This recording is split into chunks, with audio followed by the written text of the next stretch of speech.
ஸ்தோத்திரம். மார்ச் 2. கிறிஸ்துவுக்குள் பிரியமானவர்களே, அனுதினமும் தேவனோடு.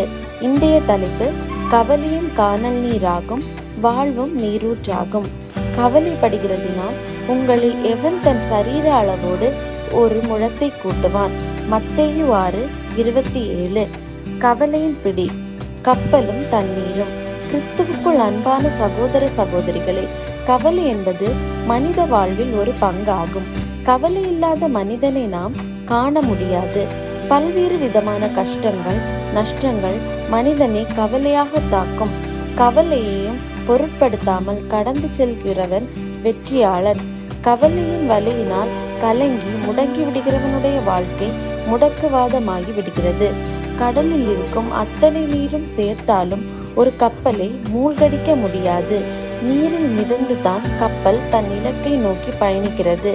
ஆனால் நீரானது கப்பலுக்குள் புகுந்தால் கப்பல் கவிழ்கிறது. நீங்கள் கவலையை உட்புக அனுமதிக்காத வரை வாழ்க்கையில் எந்த பிரச்சனையும் இருக்காது. நீங்கள் ஒன்றிற்கும் கவலைப்படாமல் தேவனிடம் எல்லாவற்றையும் ஜெபத்தில் சொல்லுங்கள். உங்களால் எதையும் சரி செய்யவும் முடியாது, எதையும் தடுத்து நிறுத்தவும் முடியாது.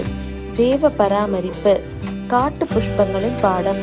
காடுகளில் பெரிய மரங்களை பார்த்து ஆச்சரியப்படுகிறோமே தவிர நாம் கால்களால் மிதிக்கப்படும் புற்களையும் அவைகளில் பூத்திருக்கும் சிறு பூக்களையும் நாம் கவனிப்பதில்லை.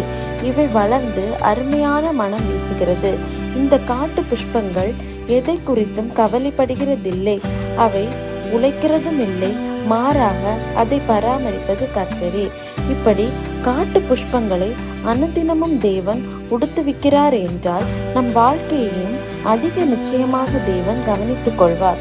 நாளைய தினத்தை குறித்து கவலைப்படுகிறீர்களா? வருங்காலத்தை குறித்து கவலைப்படுகிறீர்களா? மனுஷனால் காயப்பட்டு கவலைப்படுகிறீர்களா? கவலையினால் காலத்தை கழிக்காதீர்கள். காலமும் நேரமும் மீண்டும் திரும்ப கிடைக்காது. நம் தேவன் நம்மை ஒவ்வொரு நாளும் சிறப்பாக வழிநடத்த அறிந்திருக்கிறார். எனவே மார்த்தாளை போல பற்பல கவலைகளை களைந்து தேவனிடம் எல்லாவற்றையும் சொல்லிவிட்டு வாழ்க்கையை தொடருவோம். கானக பட்சிகளையும் வாழ வைக்கும் தேவன் உங்களையும் நடத்துவார். ஆறுதல் அளிக்கும் தேவன் உங்களை ஆற்றி தேற்றி வழி நடத்துவாராக. ஆமென்.